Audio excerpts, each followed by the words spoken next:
Muy bien, vamos a saludar a nuestro invitado, Miguel Ángel Rodríguez Mackey. Él es internacionalista y también ex canciller de la República. Muy buenas noches, bienvenido Miguel Ángel. Paola, Jorge, muchas gracias por la invitación. Buenas noches. Bueno, aunque no conocemos muchos detalles del acuerdo que se firmaría este viernes, hay quienes consideran advierten a Trump que un acuerdo débil con Irán podría rescatar al régimen de Teherán y ser recordado como peor que el firmado hace años con el presidente Obama. ¿Cómo ves tú este acuerdo? No, yo no creo que sea así, respetuosamente, con otras visiones, porque el acuerdo que iba a firmar Irán con los países miembros del Consejo de Seguridad, digo los permanentes, más Alemania, en los tiempos de Barack Obama, no tenía la claridad que se perseguía con preocupación sobre el destino, el futuro del empoderamiento nuclear iraní. Esto llevó a que cuando Donald Trump llega al poder, patea el tablero stricto sensu por esa razón. Mucha gente dijo, pero ¿cómo es posible que congele un acuerdo sobre la paz, sobre la seguridad? Era que no estaba precisado el horizonte de hasta dónde llegaban las alas de Irán sobre su proyecto nuclear. En cambio, el acuerdo al que van a firmar este viernes es verdad que no aborda stricto sensu el tema del modus operandi del programa nuclear. Yo lo llamo a este acuerdo uno de la inmediatez, porque está paralizando toda la acción bélica en el estrecho de Hormuz, ¿ah? Y por tanto llevando adelante el desbloqueo naval, o sea, para que entren y salgan las embarcaciones, las petroleras. Esto es de la inmediatez que se va a hacer de aquí a 2 días más o 3 días más, pero el otro acuerdo, el que durará algún tiempo más, qué sé yo, unas 8 semanas, 2 meses, en fin, sí abordará la verdadera dimensión del acuerdo sobre el programa nuclear. Pero este último sí está acabando con este afán de Teherán de enriquecimiento de uranio que, como sabes, ya iba por los 440 kilos, un poquito más, casi el 70%, un poco más, y ya estaban en condiciones de tener esta virtuosidad nuclear que en manos de Irán, desde Estados Unidos, desde muchos sectores, creaba pues una situación de zozobra y de inseguridad planetaria. Tenemos que ser muy claros. No vamos a ocultar, yo menos aún, de que detrás de de este objetivo estadounidense también estaba el otro de acabar con el régimen de Teherán, el régimen teocrático de los ayatolas. Eso no se ha conseguido, tenemos que ser muy claros, pero es un régimen agotado, perplejo, destruido y derruido, lo que significa que una situación en verdad flemática políticamente para Irán, ha sido el primero el que ha querido la paz. Están llegando a un acuerdo que estoy persuadido que abrirá pase para otros frentes, como el que acaba de decir, concomitantes, porque está incluido el asunto del Líbano, y se pueda finalmente, Paola, en mi reflexión inicial, conseguir esa paz para el Medio Oriente que no existe, porque comprenderás que los acuerdos con Irán, el de el viernes en Suiza y el que venga luego con la palanca muy buena, además de Pakistán, significará el primer gran paso para la normalización de Israel, primero con el mundo árabe. Eso que se paralizó con el ataque de Hamas sobre Israel, que fue o que fueron los acuerdos de Abraham, que deben revitalizarse y volver a tener el mismo sentido inicial, pero que al final de ellos, deberá dar la pauta para ver el tema estelar, sin el que no habrá paz en el Medio Oriente desde mi modesta perspectiva, que es el tema de Palestina, al que seguramente todos los actores comprometidos van a querer finiquitar para que se consiga esa paz que todavía aparece no lejana, pero tampoco a la vuelta de la esquina para un espacio tan convulso como ha sido siempre el Medio Oriente. Miguel Ángel, ¿cómo está? Buenas noches.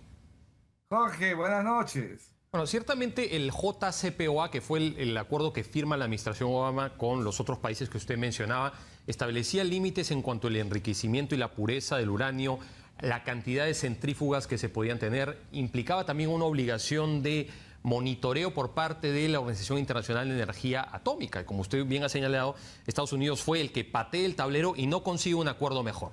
Antes de que inicie el conflicto armado más reciente, lo que decía el canciller de Omán es que estaban a punto de conseguir un acuerdo mejor que el JCPOA y Estados Unidos e Israel entran en un conflicto armado. Entonces, en ninguna medida lo que vamos a ver este domingo va a ser mejor que lo que estaba por firmarse o con lo que se firmó durante la administración de Obama. Y no hay ninguna garantía de que lo que se llegue a firmar en 8 semanas sea mejor que lo que se firmó hace 11 años, ¿no?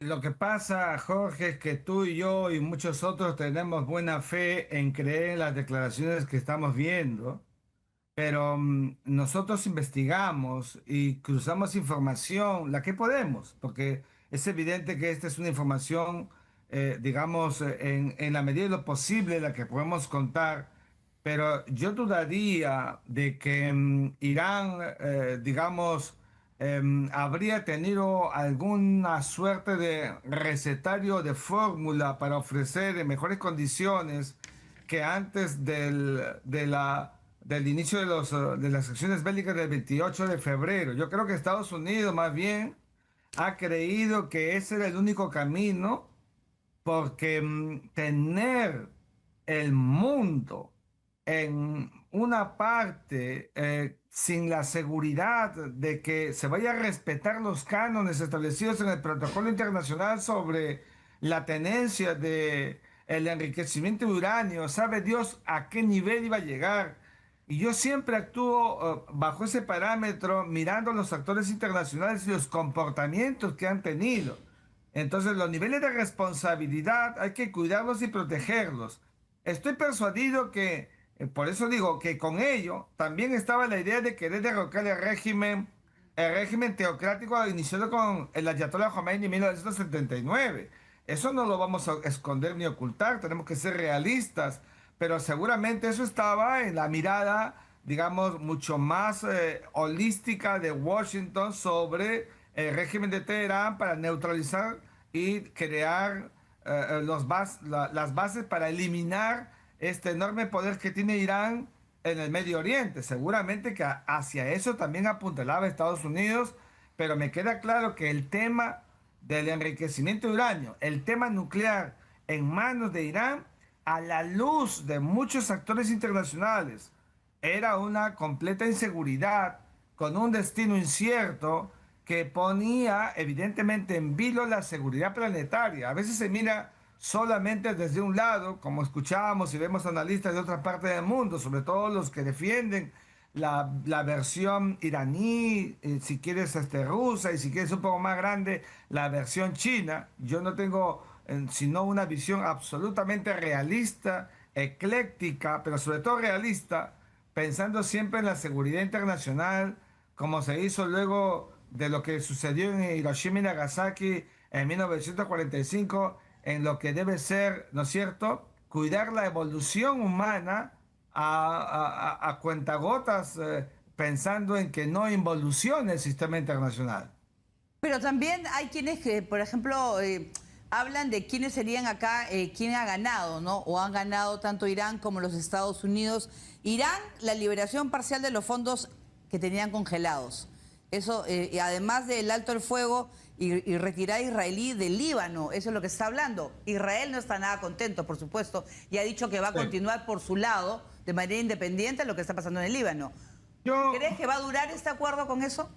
Mira, yo no hablaría de ganadores o de perdedores. Yo creería que quien, digamos, obtiene mejores dividendos, porque así es en un acuerdo, es evidente que Estados Unidos de América en su frente interno, este era un asunto para Donald Trump, un asunto que lo tenía perplejo. Incluso para noviembre, cuando se produzcan las renovaciones legislativas, él puede llegar en mejores condiciones. En el caso de Israel, para Benjamín Netanyahu, la cosa ha sido mucho más complicada antes y después. Tú te acordarás por el tema de los rehenes con Hamas, pedían su cabeza, ¿ah? Y la actitud recalcitrante de Israel, no digo que debe explicarse ni entenderse, más bien creo que debe ir de la mano Israel de lo que viene haciendo Estados Unidos, porque finalmente es su manto protector en el Medio Oriente, pero el frente del Líbano también tiene que cesar. Y creo que si hay la tolerancia, si hay el realismo político para aceptar, aprender a ceder, para también ganar, porque ceder no es necesariamente perder, yo creo que se puede conseguir, fíjate, Paola, un resultado mayor cuando se firme el otro acuerdo, el mayúsculo, el de fondo, el del viernes, el de la inmediatez, que desbloquea Hormuz y que libera sanciones. Pero el de fondo, en una mesa de negociación, tiene que trabajarse con bona fide, que es esencial para todo trabajo diplomático. Porque si se trabaja, pero bajo la mesa, empiezan las artimañas, las conspiraciones, no se llega a nada. Y creo que esta es la primera base que seguramente va a quedar mucho más claro. Me queda además claro que el rol de Estados Unidos sigue siendo catalizador importante, es el hegemón.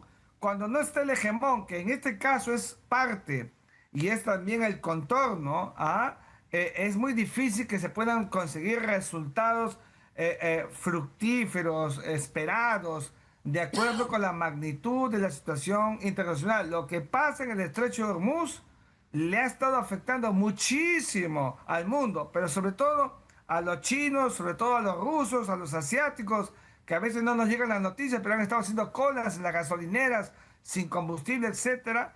Pero esto, para que no se vaya de las manos, se neutraliza. Y se ha neutralizado de tal manera que solamente sea un conflicto focalizado en el Medio Oriente, que era el enorme temor nuestro, que se disemine y se convierta en una conflagración bélica de alcance planetario que por supuesto nadie quiere. Y ese éxito tenemos que reconocerlo a los actores visibles y no visibles que han venido actuando para conseguir esta paz de la inmediatez, como la estoy llamando. Miguel Ángel, usted hablaba sobre el peligro que supondría que Irán tenga una capacidad nuclear ofensiva. Una capacidad nuclear ofensiva que el primer ministro de Israel dice que Irán está a semanas o a meses de conseguir desde hace 30 años, en contra de lo que incluso dice la propia inteligencia estadounidense. ¿Por qué no es problemático que Israel sí tenga armas nucleares y que nunca haya firmado el acuerdo de no proliferación en ese caso? O sea, eso es algo que despierta cierta inquietud. ¿Por qué no es problemático que un país como Israel, que invade el territorio de otros países, que se anexa en contra del derecho internacional al territorio de otros países, sí tenga una capacidad nuclear? Esa es una pregunta muy buena y yo le respondería de la siguiente manera. Los estados, como las personas, tienen un reporte. Los estados un reporte, las personas una reputación. Tú y yo y Paola que cuidar nuestra reputación personal por sobre todas las cosas. Los estados también. El pasado en el proceso de la conducta internacional de Irán no ha sido el mejor. Mira, por ejemplo, en la Constitución de Irán. Dice todo el tiempo que uno de sus objetivos nacionales es la desaparición, la extinción del Estado de Israel. ¿Y cómo se extingue o desaparece? No creo que con una velita misionera. Entonces, ese tipo de situaciones seguramente ha generado esta desconfianza mayúscula en el núcleo duro estadounidense para mirar con responsabilidad o no, o irresponsabilidad, el manejo, el control de una cualidad nuclear, porque la tiene China, porque la tiene Rusia, la tiene la India, también la tiene Pakistán, etcétera, que son pocos, no son muchos, pero la tienen. Y esos niveles de zozobra, de desconfianza, no se ha visto en el devenir, en el itinerario de la conducta de Irán, que ha sido extraordinariamente reactivo desde cuando llegan los ayatolás en 1979 con el Khomeini, asaltando incluso los sectores universitarios apoyados por el régimen, la embajada de los Estados Unidos, y generó pues toda una situación que llamó también a acumular esa desconfianza internacional. Por eso se ve distinto en Israel que en Irán. Muy bien, muchísimas gracias por estar con nosotros a Miguel Ángel Rodríguez Mackey, internacionalista y también ex canciller de la República. Gracias, Miguel Ángel, como siempre, Gracias. por estar en Geomundo. Muchas gracias.